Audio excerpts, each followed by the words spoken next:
Olá, meus queridos inscritos, aqui é Halisson Maciel. Por motivo de força maior, de eu não conseguir trazer um relato inédito, não por falta de relato, mas por falta de tempo para gravar, trago hoje o especial Os Botos, com todos os relatos de botos já narrados no canal. Só peço um pouco de paciência quanto ao primeiro relato, pois apesar de ser o vídeo mais visualizado do canal até hoje, ele está no formato um pouco diferente que não agradou os primeiros inscritos, então, e desde lá eu tenho narrado no formato que vocês conhecem, mas está aí disponível.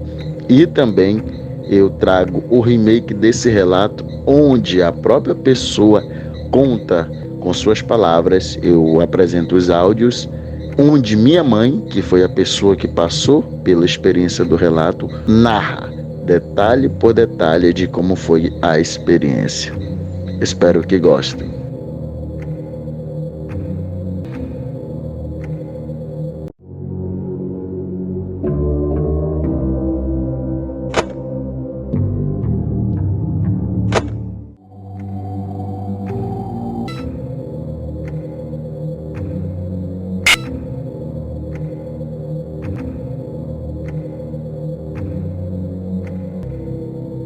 Eu tinha 3 anos e morava numa comunidade chamada Macari, no Rio Solimões, território da cidade de Tefé. Na época, minha família se constituía. Minha mãe, que aqui chamarei de Joaquina, e meu pai, que aqui chamarei de Salomão. E meu irmão mais novo, 1 ano mais novo do que eu. Eu tinha 3 anos na época, e meu irmão, 2 anos. O chamarei de João. Vivíamos uma vida muito boa. Tínhamos de tudo. Não éramos ricos, mas éramos felizes, e o básico nunca nos faltou. Tínhamos criações de animais, porco, galinha, pato, plantações de banana, macaxeira, açaí, abacaxi. Alimento nunca nos faltou.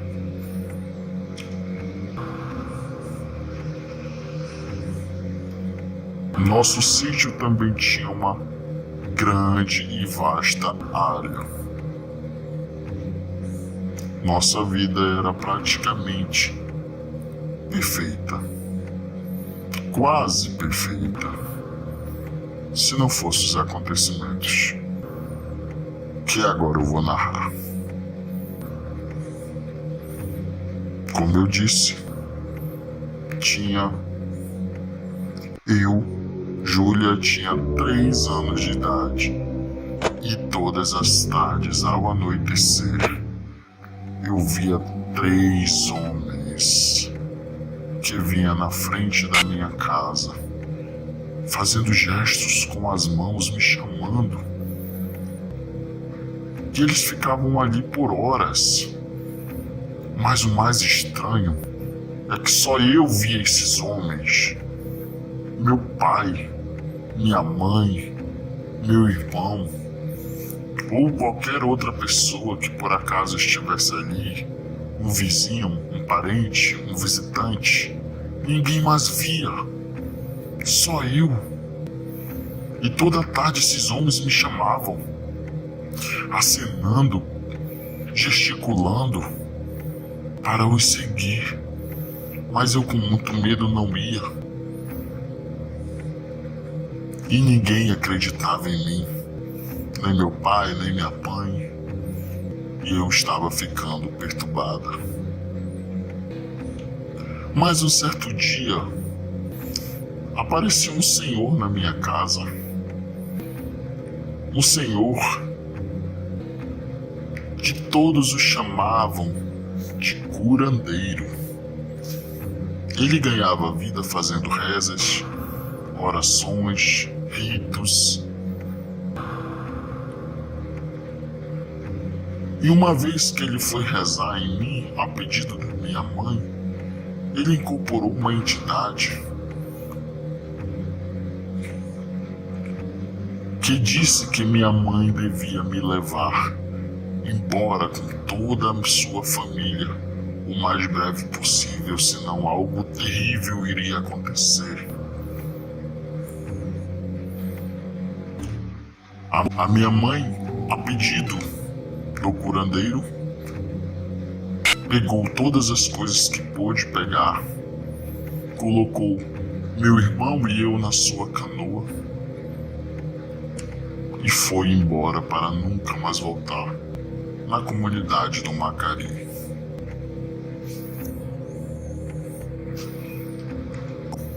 Minha mãe nos levou para outra comunidade chamada Ilha Nova,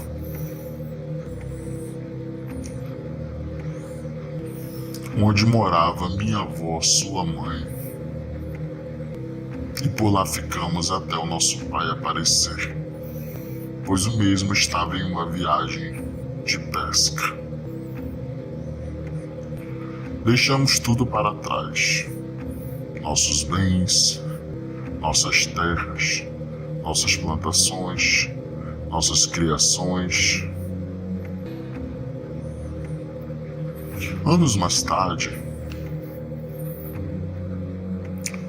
eu soube que minha madrinha, que morava na mesma comunidade que minha família, na época do acontecido, na comunidade do Macari, teve uma filha. A criança ainda era um bebê, mas já podia sentar, engatear e dar pequenos passos. Numa tarde, a sua filha, que era minha prima, pois além de madrinha, era prima de minha mãe, para a beira do rio, enquanto ela lavava roupa e areava a louça com areia. Em um determinado momento, ela ouviu um barulho, como se algo caísse dentro da água. E quando olhou para onde a criança deveria estar, imediatamente minha madrinha se jogou na água procurando a criança desesperadamente, mas não encontrou. Mas não fazia sentido, pois se ela se jogou na água logo em seguida da criança, ela deveria ter encontrado imediatamente. E nunca mais soube-se da filha da minha madrinha, minha prima. Por ironia do destino, pouco tempo depois, eu encontrei o mesmo curandeiro que nos alertou anos atrás. Agora eu já era uma adolescente e lembrava vagamente dos acontecimentos. A parte que eu não me lembro, as lacunas, são preenchidas pelas palavras e memórias de minha mãe. E ele contou que se minha mãe não tivesse me levado embora, o espírito do Boto teria me levado para dentro das águas do rio. Como minha mãe negou isto a ele foi atrás de outro membro de minha família.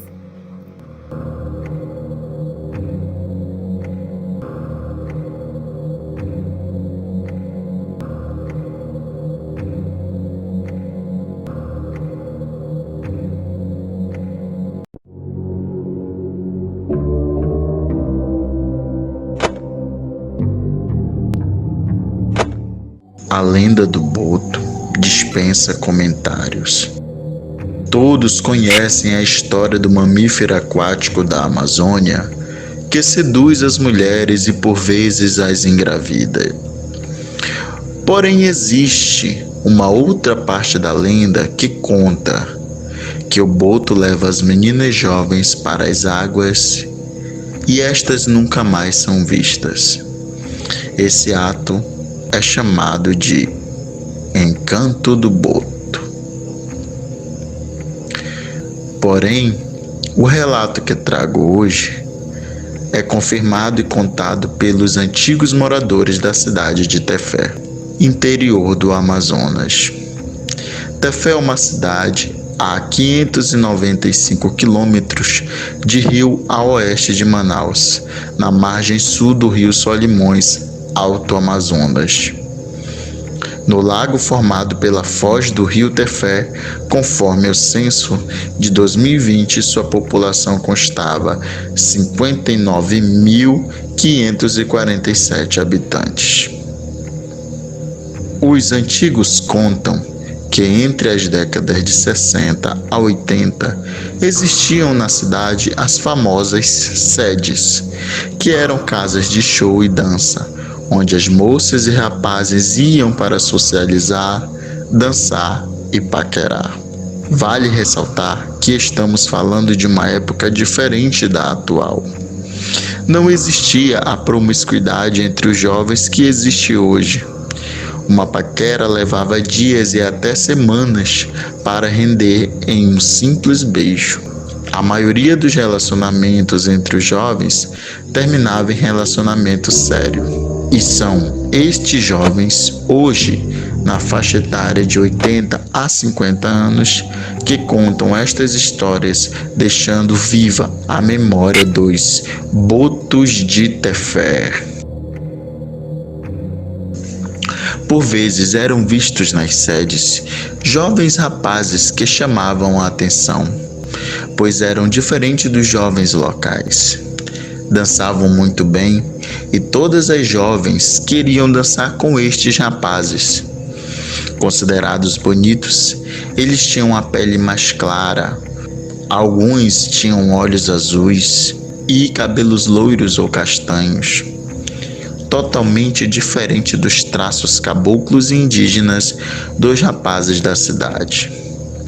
Geralmente estavam em trio, vestidos de branco com um chapéu na cabeça.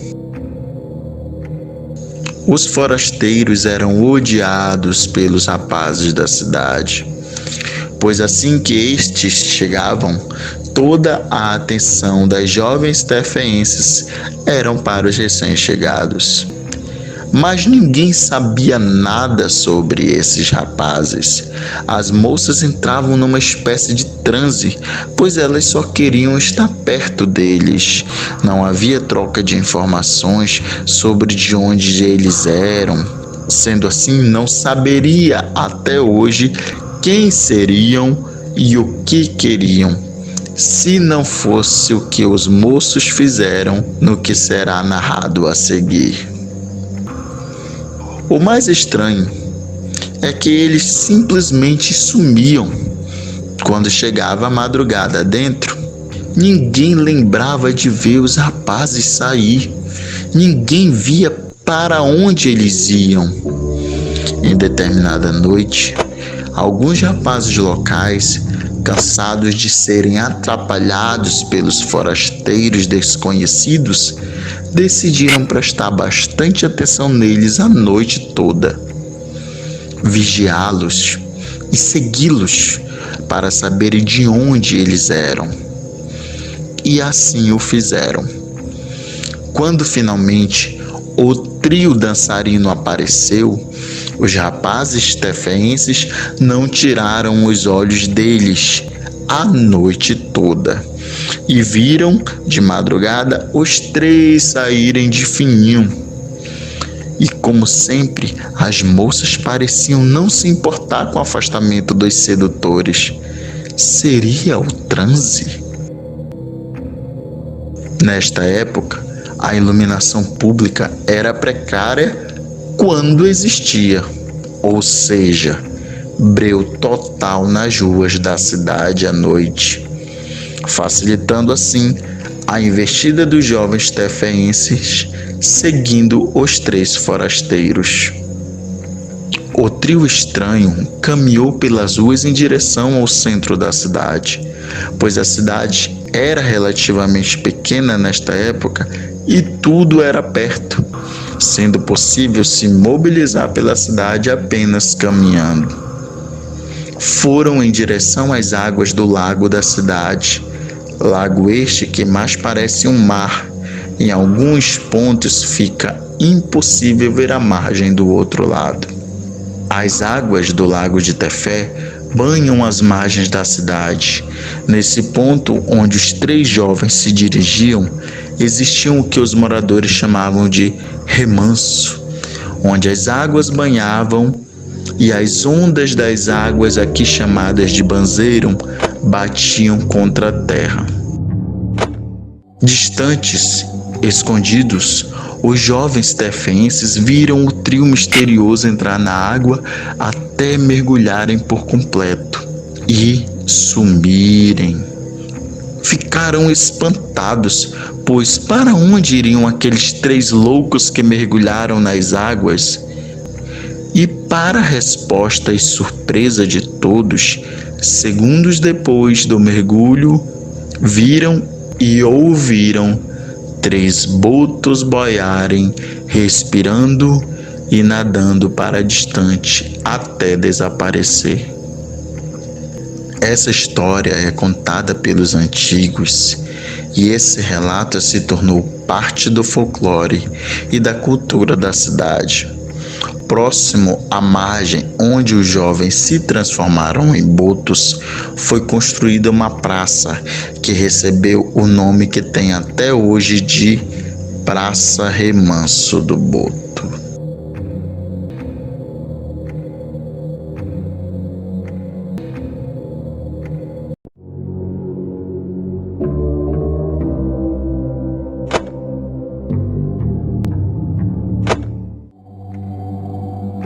A cidade de Tefé parece ter uma relação profunda com o boto.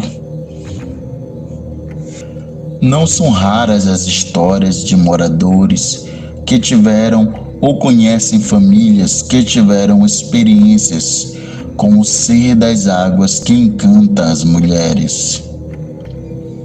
Nesta segunda parte do especial Os Botos de Tefé, contarei uma dessas histórias. A pessoa que me contou essa história é uma amiga muito próxima. Aconteceu com ela e sua família, e para preservar a identidade dela, eu a chamarei aqui de Sara. Então, fique agora com o relato vivido por Sara, contado pelas suas próprias palavras. Eu nasci e cresci até meus 13 anos numa comunidade às margens do rio Solimões, Alto Amazonas. Comunidade essa chamada de São José. Quando inteirei a idade de 13 anos, meus pais me enviaram para a cidade de Tefé para morar com uns parentes e assim eu poderia iniciar meus estudos, pois lá no interior não tínhamos escola, e se alguém quisesse aprender a ler e escrever para ter uma vida melhor, tinha que vir morar na cidade. Me mudei para Tefé. Minha mãe, meu padrasto, que era como um verdadeiro pai para mim, minhas 3 irmãs e meu irmão mais novo ficaram na comunidade. Eu era a mais velha das filhas da minha mãe. Porém, ficou acertado que minhas férias de ano letivo eu passaria com minha família na comunidade de São José. E assim poderia matar a saudade da minha família e da minha tão gostosa vida no interior. Algum tempo depois de eu sair da comunidade, minha mãe estava no quintal, capinando o terreno e fazendo afazeres típicos do sítio. Quando apareceu um homem desconhecido, que também estava vestido normalmente, mas usava um chapéu. Ele estava indignado e já chegou falando: Quem permitiu que você mandasse ela embora? Eu não autorizei você mandá-la embora. Quem deixou você fazer isso? Quem te mandou deixar ela ir? Minha mãe, sem entender nada, questionou: Mas de quem você está falando? Quem eu deixei embora? Sua filha. Eu não mandei você deixar ela ir embora. Aquele homem ainda ficou discutindo com minha mãe durante um tempo. E minha mãe não entendia nada do que estava acontecendo. Quem era aquele louco que estava questionando o fato de sua filha ter ido morar na cidade? O que ele queria? Em dado momento, o estranho foi embora, deixando minha mãe intrigada. Mas dias depois, ela já havia deixado o acontecido para lá. Um ano depois, logo de eu ter me mudado para Tefé, eu já estava com 14 anos e viajei para o interior para curtir e aproveitar o pouco tempo de volta à comunidade que eu havia crescido. Chegando, pude rever meus irmãos mais novos. Eu era a mais velha de todos e eles estavam morrendo de saudade. Numa noite, decidimos dormir na sala da nossa casa, pois perto da sala, no quintal, havia algumas ingazeiras e nós amávamos comer ingá. Para quem não sabe, ingá é uma fruta típica da região norte. Nesta época, não existia energia elétrica e a única luz que iluminava as casas às margens dos rios eram de lampiões e porongas. Dormíamos em redes, debaixo de mosquiteiros, para fugir do ataque de mosquitos. Meus irmãos mais novos eram muito apegados a mim. Então, decidiram dormir comigo debaixo do mesmo mosquiteiro, porém, eu na rede e eles 4, um menino e 3 meninas, dormiriam no chão coberto por panos e lençóis. Logo depois de nos esbaldarmos de ingás deliciosos, nos ajeitamos para dormir. Eu na rede e meus irmãos debaixo de mim. Certo horário da noite, que ainda estávamos acordados, eu notei um homem debruçado sobre a rede e sobre o mosquiteiro. Este homem me olhava fixamente, com um sorriso no rosto. Ele estava em pé, ao lado do mosquiteiro, e seu tronco e sua cabeça debruçados sobre o mosquiteiro, no qual segurava o tecido do mosquiteiro com as pontas dos indicadores e polegares das 2 mãos e puxava levemente o tecido, enquanto sorria macabro para mim, assim, centímetros de distância de mim. Apesar de meus irmãos estarem debaixo da rede onde eu estava, o ângulo que eles deitaram permitiu que também pudessem ver o tal homem. Inclusive, até o sorriso dele poderiam ver. Ou seja, não era loucura da minha cabeça. Eu e mais 4 pessoas além de mim estávamos presenciando aquela aparição, que naquele momento ainda não sabíamos o que era. E, inclusive, pensávamos que era uma pessoa real. Mas por algum motivo ficamos paralisados, não conseguimos nos mexer, nem falar. A nossa vontade era gritar, era pedir ajuda, mas a voz não saía. Estávamos lúcidos, olhando para uma suposta assombração, mas estávamos paralisados e ninguém conseguia se mexer. O tempo que ficamos paralisados de medo, talvez, podemos notar as roupas que aquele ser usava. Ele usava uma roupa branca e também usava um chapéu típico de trabalhador do interior.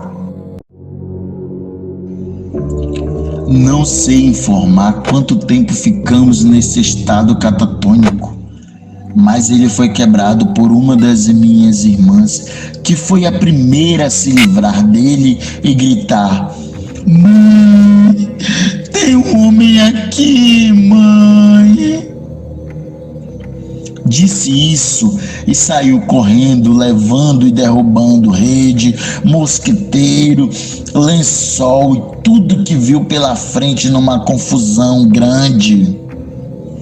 Assim que minha irmã gritou, eu e meus outros irmãos também fomos libertos do estado de paralisia que estávamos.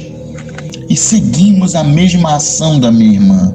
Gritos e berros. Corremos para o quarto de nossos pais pedindo socorro. Chegando no quarto, entramos debaixo do mosquiteiro deles, todos chorando e gritando ao mesmo tempo, dizendo: "Tem um homem na casa, pai! Tem um homem na casa, mãe!" Meu padrasto rápido pegou sua espingarda e saiu atrás do tal invasor, que até aquele momento achávamos que era uma pessoa real, que poderia fazer alguma maldade conosco. Ele rodeou a casa e nada. Deu uma volta no quintal e nada. Seguiu rumo ao porto, pois lembrou que tinha uma comunidade do outro lado do rio. Pensou que poderia ser algum morador de lá, que poderia querer fazer alguma maldade com suas filhas. Deduziu que esta suposta pessoa poderia ter deixado uma canoa no porto para retornar à comunidade. Foi em rumo à direção do porto. Chegando próximo, conseguiu ver nitidamente um homem de costas.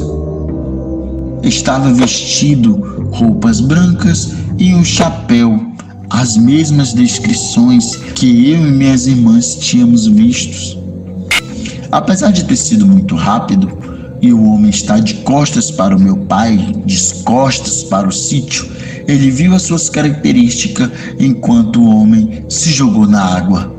O homem mergulhou no rio e não voltou mais. Meu pai conta que ainda ficou esperando alguns minutos com a arma em punho. Caso o estranho boiasse novamente, ele levaria bala. Mas nada aconteceu. O homem não retornou.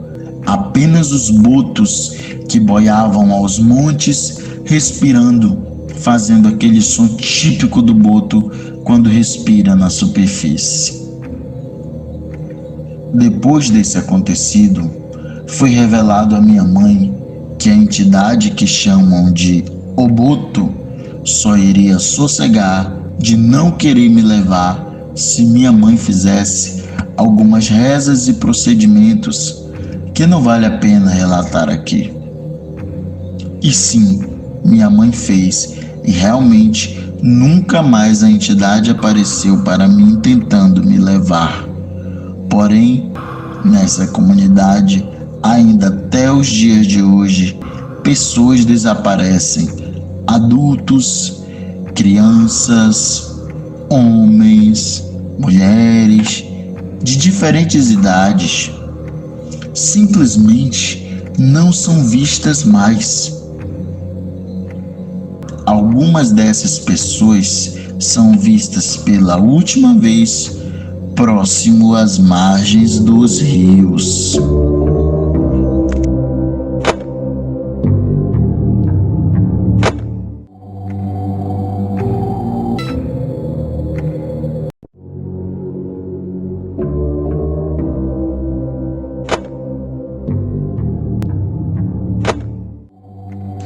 Quando ouviu o meu relato Os Botos de Tefé parte 2, um inscrito e amigo ficou muito impressionado e me enviou a sua história, ou melhor, as suas histórias de casos de botos na sua família. Fique agora com as histórias do Andrew, contada e narrada por ele mesmo.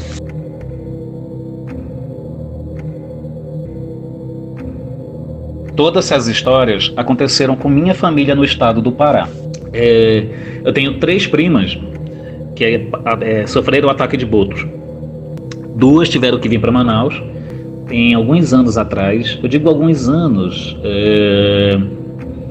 mais de 14, 15 anos atrás isso. 2 delas vieram para Manaus porque eram novas, né? E estavam todas as 2, quando entraram em fase de menstruação, foi que ocorreu a situação.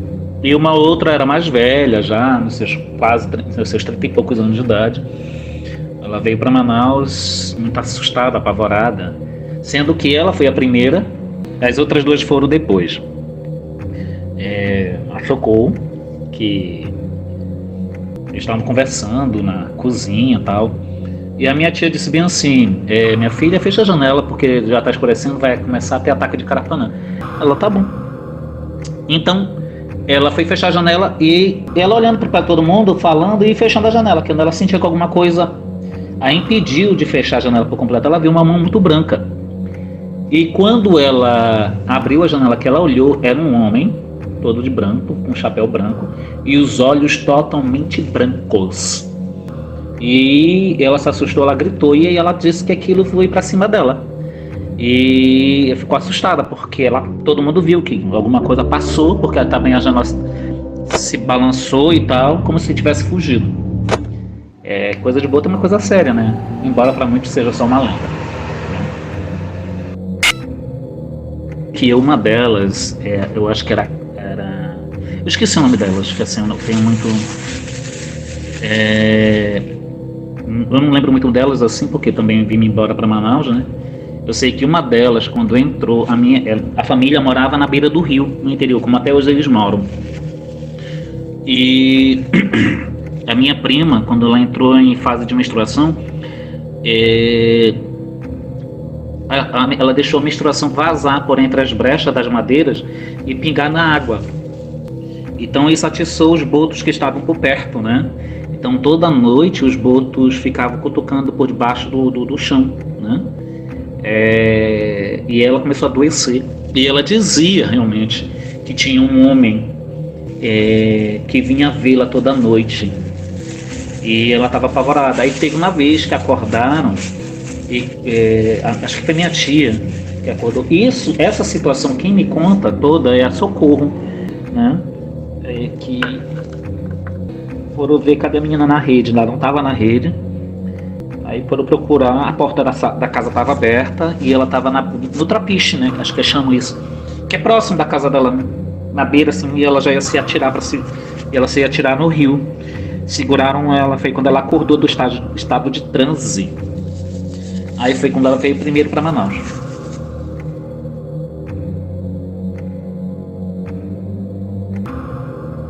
E é engraçado que a minha família ela tem muitas histórias relacionadas a esse tipo de situações.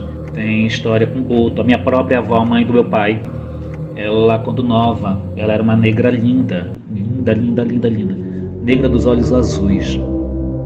E como Santarém naquela época ela estava muito novo, eles moravam próximo à beira do rio. E então tudo era aberto ali. Aí, segundo, porque ela mesma que contou, a minha avó, que ela estava, eu não sei se ela estava estendendo os lençóis ou se ela estava recolhendo os lençóis do varal. E de repente apareceu um homem. Ela disse que ele estava praticamente nu e usava somente um chapéu na cabeça. E ela disse que era muito bonito ele era muito bonito. Ele não falava nada, ele só foi se aproximando, estendendo o braço para ela. E aquilo fez, ela sentiu esse desejo de estender a mão dela para ele também.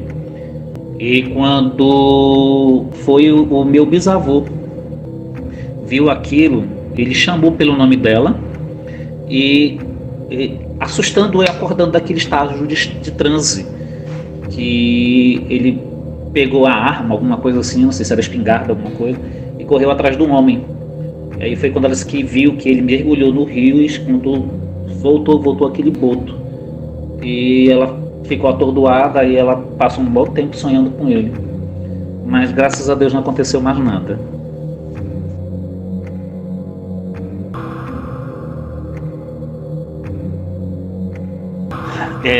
Pelo menos eu tenho um tio que ele era pescador. Agora não, agora ele já está bem idoso e tal. E teve uma vez, agora isso tudo acontecendo nesse interior entre Santo Antônio de Gurupá e Prainha. Então toda madrugada ele levantava para pescar. Beleza.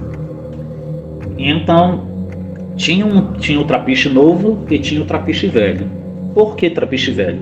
Ele foi tomado pela mata, ele foi desativado porque misteriosamente pessoas se jogavam ali. E era um pouco afastado do povoado, né? Então eles desativaram aquilo devido ao mistério, né?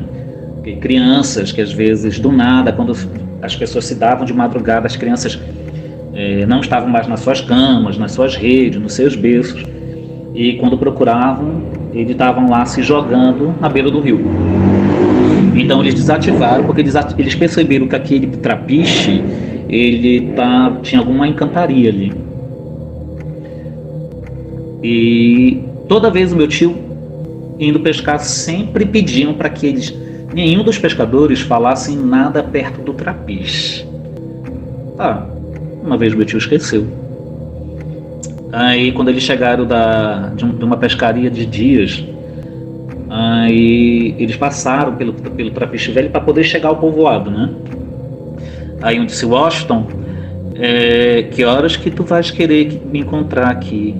Ele disse: fulano, 3h30 da manhã tu bate lá na minha porta que eu já levanto, a gente já prepara, já vou deixar tudo preparado pra gente pescar, tá bom? Ele disse: tá bom, beleza, tudo bem. Quando foi 3h30 da manhã, alguém bateu na porta e ele não falou nada, só né? Bateu na porta: tá, já tô indo, tal, tchau mulher, tal, tchau, tchau. Ele se arrumou e quando ele olhou, disse: fulano, me espera. Só que ele só via aquela sombra preta com as características do amigo dele andando. Ele disse: eita, tu tá com pressa hoje, né? E o cara nada falava. Aí quando ele viu, o cara tomou um outro rumo. Ele disse assim: ei, o trapiche é pro outro lado. E o cara não falou nada. Aí ele seguiu o rumo pro trapiche antigo. Quando o cara, até me arrepiei agora, o cara entrou no trapiche velho e o titio foi seguindo. Quando ele entrou, ele sentiu uma situação. E o cara do outro lado que a mata, ela cobriu tudo aquilo foi muito escuro, muito sinistro. E o titio ficou preocupado, ele disse: fulano, sai daí, tu sabe que a gente não pode entrar aí. E aquilo virou para ele, quando ele virou, que ele viu que aquilo não era o colega dele. Aquilo riu e andando, ele se jogou na água e o titio ficou apavorado, porque ele ficou congelado, assustado, né? E aquilo deixou ele meio assim, num estado muito pensativo, preocupado. E ele largou tudo no meio onde ele estava, ele conseguiu reunir forças para correr para a casa dele. Quando ele chega na casa dele, o amigo dele estava chegando na hora. Ele disse: que foi, o Washington tá pálido, o que aconteceu? Daí ele relatou a situação. Aí o amigo dele disse: eu te falei para que tu não pudesse falar nada disso na frente daquele trapiche. Agora tá aí, assustado. Hoje em dia eu não sei o que aconteceu, não sei mais. Tem vários relatos dele também, desse meu tio é maravilhoso.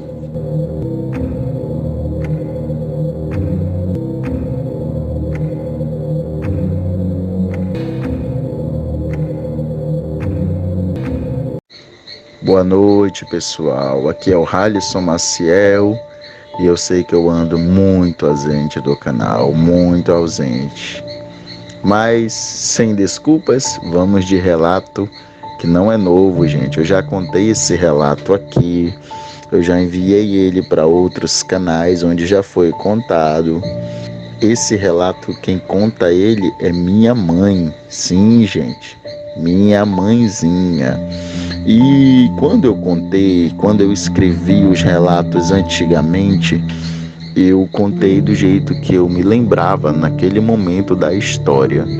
Quando ela viu nos outros canais, né, que eu mandei, e também, inclusive aqui, eu já fiz um vídeo contando esse relato, só que eu fiz num formato com a minha voz modificada, então muita gente não gostou e teve umas críticas negativas, então foi aí que eu passei a contar os relatos na minha voz o mais natural possível. Ela disse que eu estava contando de uma forma diferente, eu modifiquei algumas coisas. Como foi ela que passou por isso, recentemente tivemos o prazer de ela gravar a história na voz dela. Então fica aí, o Boto quase me levou resmaterizado, contado pela própria pessoa que passou pela situação.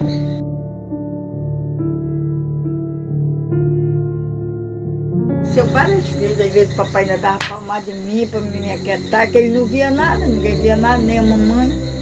Só eu via. Essas 3 pessoas? Essas 3 pessoas. Aconteceu algumas vezes, não estou dizendo que era todo dia, mas acontecia. 6 horas da tarde. 6 horas da tarde, quando 3 homens. 3 homens muito bonitos, todos vestidos de branco e com chapéu. E eles me chamavam, eles só não falavam, eles me chamavam com as mãos. Acho que se eu tivesse dominado a minha mente, que eles nunca conseguiram dominar a minha mente, eles tinham me levado, né? Mas a senhora sentia medo? Eu sentia muito medo. Eu não queria. Não tinha vontade de ir com eles pra água? Não tinha.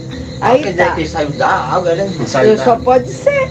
Demorei, subiu de lá do porto e apareci lá no terreiro de nossa casa. Como eles estavam vestidos? A senhora pode repetir? De branco, todo de branco, muito bonito, de chapéu. Igual na lenda mesmo. Igual aparece em certos casos na lenda, como contam as pessoas que já tiveram essa experiência, porque isso é verídico. Aí tá, aí meu pai, um certo dia saiu para pescar, caçar, né? E a mamãe ficou lá em casa com nós. E aconteceu o fato, e a mamãe ficou muito, só ela para me socorrer. Aí o que aconteceu? Mas alguém acreditou na senhora além dela? Ou só ela Eu não sei nem se eu contava direito, eu só podia chorar, né? Eu não lembro desse. Quantos anos a senhora tinha? A mamãe, eu perguntei dela depois de adulta, ela disse que eu tinha 3 anos, eu ia fazer 3 anos, porque eu sou a mais velha, com 1 ano a mamãe teve o Artiago, e ela estava grávida da outra minha irmã. Então é por isso que a sua memória só lembra de algumas coisas, mas o pouco que a senhora lembra é bem forte. Lá no Macari. E aí, continua. Perto do Isté, né? Mas lá no Macari, que eu nunca fui no Macari não sei onde é não, sei que é pro lado de lá. Aí passou aí na casa da Mana Creuza, que era uma irmã de criação da mamãe, que até hoje a gente chama ela de Mana Creuza, ela tá velhinha, ela tá até com o mal de Alzheimer, lá em Manaus ela mora. Aí eu vi uma sessão, não tinha os curadores os curadores que faziam isso, sessão, trabalhavam, né? Eu me lembro até. Olha como eu lembro do maracá. É como se fossem uns benzendeiros? Isso, tipo os feiticeiros, benzadeiros, ele ainda dançava. Fazia reza e tal. Fazia reza, ele ainda dançava com o maracazinho daquela cunha que tem o cabinho, não tem? Ele balançava, cheque, cheque, cheque. E aí o curador disse para minha mãe: se a mamãe não saísse dali daquele lugar, eles iam me levar. Misericórdia. Eles iam me levar. O que a mamãe fez no outro dia? O papai tinha deixado uma canoa pequena no porto, a mamãe ajeitou a canoa, pegou o que deu para ela pegar, ou seja, quase nada, que era a roupinha que a gente tinha, ela disse que botou eu na frente, o Artiago na perna dela, e ela estava puxando da Aldenir, né? E mandou o remo. Largou tudo, deixou a casa, deixou o porco, deixou tudo que ela tinha. Plantação, criação. Tudo ela deixou. Aí a minha mãe, no outro dia, botou nós na canoa com ela, mandou o remo para Ilha Nova, atrás da mãe dela, né? Que a minha avó morava na Ilha Nova. E a minha mãe nunca mais pisou no Macari. A senhora não sentiu nada assim, alguma coisa assim, na senhora não? Assim. Como? Assim, porque a Eu pessoa sentia conta- muito medo. Pois é, a pessoa conta que A quando senhora gente vê não- um negócio desse, ela se perturba, Não, é porque eu na não lenda, fiquei perturbada. geralmente na lenda, Eu tinha medo quando eu via eles me chamando. Eu sabia que não era. Quer então dizer, a senhora não se eu encantava sentia. por eles, como Não. diz na lenda, né? Por isso que Tu acha? teve uma pessoa que disse para mim, se eles tivessem dominado a minha mente, porque ele pode dominar a mente da É o pessoa. encanto que chama, o O encanto. encanto. Eles não dominaram a minha A senhora mente. tinha Por ido isso pra que eu água. não levantei nunca para ir atender o chamado deles. Eu ficava era com medo quando eles ficavam me chamando, né? Aí tá. Aí já na Ilha Nova, ou era o mesmo curandeiro, que ele andava de comunidade fazendo trabalho. Ah, aí nós fomos, eu também estava presente, que todo mundo ia na canoa no dia que o curandeiro ia fazer a sessão, né? Que chama de sessão, trabalhar para as pessoas, né? Fazer trabalho de espírito, é isso aí. Rezar para espantar Rezar, essas curar as doenças e tudo. com erva, tinha ervinha. Nós estávamos lá com a mamãe. Aí ele. Escuta só, aí lá no Macari aconteceu um fato que eu tenho certeza que foi verdade, porque eu perguntei da própria pessoa que era minha madrinha, era a parente do meu pai. Eu tive a oportunidade de conhecer minha madrinha, ela morava ali na Rua Juruá, e uma vez eu conversei com ela, foi verdade. Ela tinha uma filha, bebê também, pequena como eu. Ela morava no Macari, eles vieram de lá. E quando eles vieram do Macari, já vieram para Tefé. Muito tempo saíram de lá depois que nós. Inclusive, quando eles saíram de lá, eles ainda permaneciam. Tefé, Manaus, no sítio era lá, né? A filha dela desapareceu. Ela foi em meu lugar. Mas isso o curandeiro confirmou O depois, curandeiro não foi? confirmou. Aí escuta só, ela foi assim. A minha madrinha levava ela para a beira do rio para lavar, fazer as coisas. Quando eu falei ainda agora, tinha cedro, né? Ela sentava a filha dela perto dela, que não tinha quem cuidasse. As filhas eram tudo pequenas, né?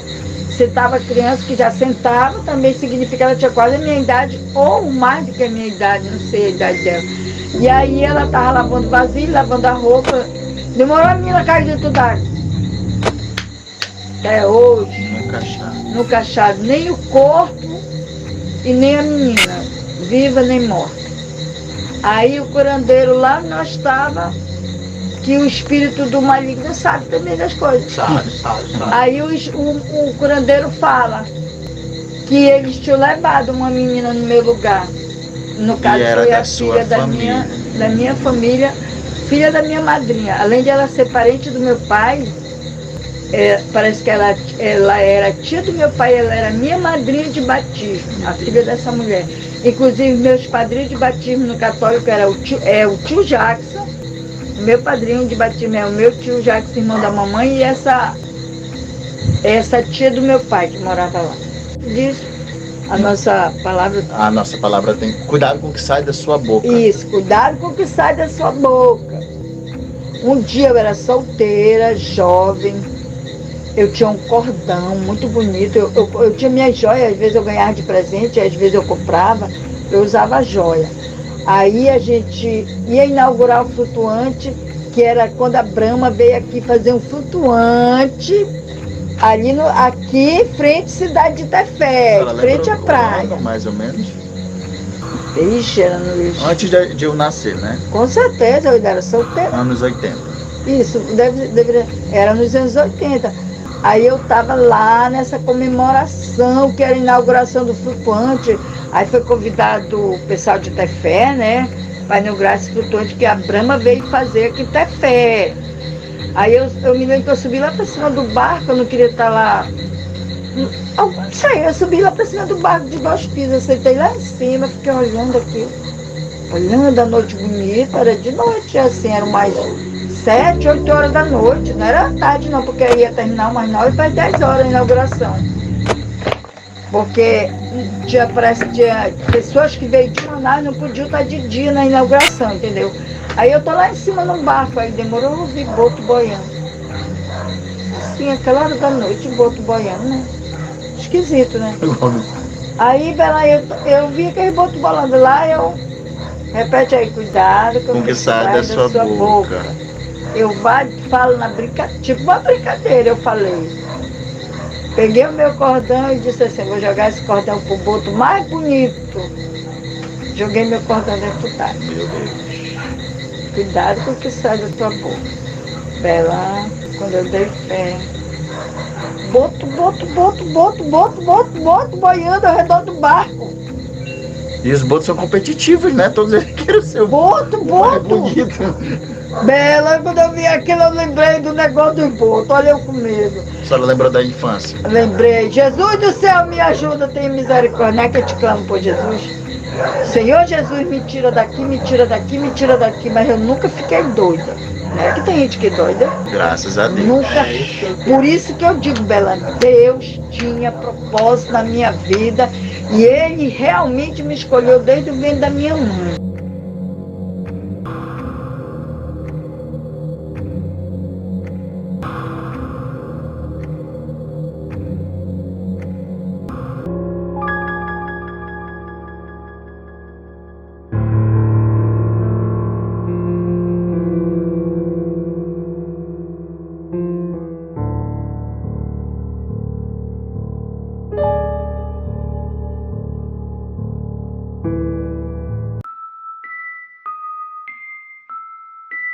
Há muitos anos, minha mãe morava em uma comunidade no interior do Maranhão, cidade do interior do Amazonas.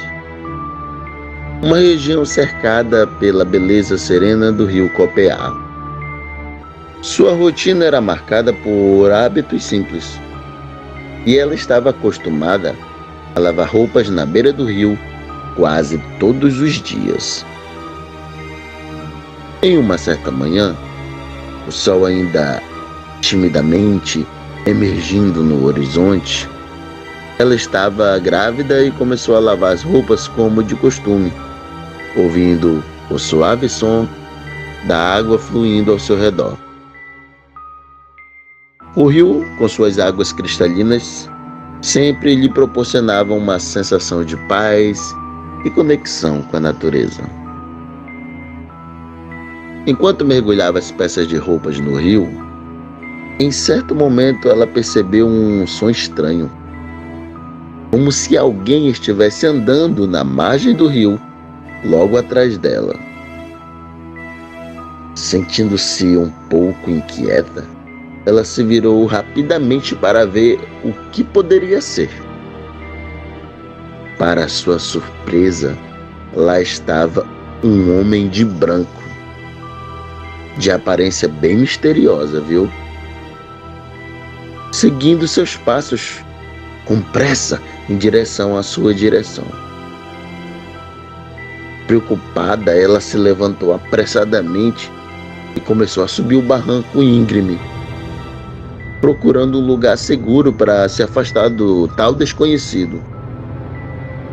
Seu coração batia aceleradamente e, instintivamente, ela buscava proteção para si e para o bebê que carregava no seu ventre. Quando finalmente chegou no topo do barranco, ofegante e com os olhos cheios de apreensão, ela olhou para trás. Não havia mais sinal de homem de branco. Apenas um discreto borbulho na água do rio, como se nada tivesse acontecido. Este evento misterioso deixou a minha mãe bem intrigada e assustada por algum tempo. Ela nunca soube ao certo quem era o homem ou o que ele queria. Alguns contavam histórias de aparições naquela região, mas nada estava claro. Desde então, minha mãe passou a evitar a beira do rio nas primeiras horas da manhã e preferia lavar suas roupas em outros lugares, onde se sentia mais segura. Ela sempre contava essa história para nos lembrar da importância de estarmos atentos ao nosso redor e respeitarmos a natureza, pois há coisas que não podemos explicar, mas que sempre devemos respeitar e valorizar. Afinal, os mistérios do rio Copiá e da vida são vastos e surpreendentes.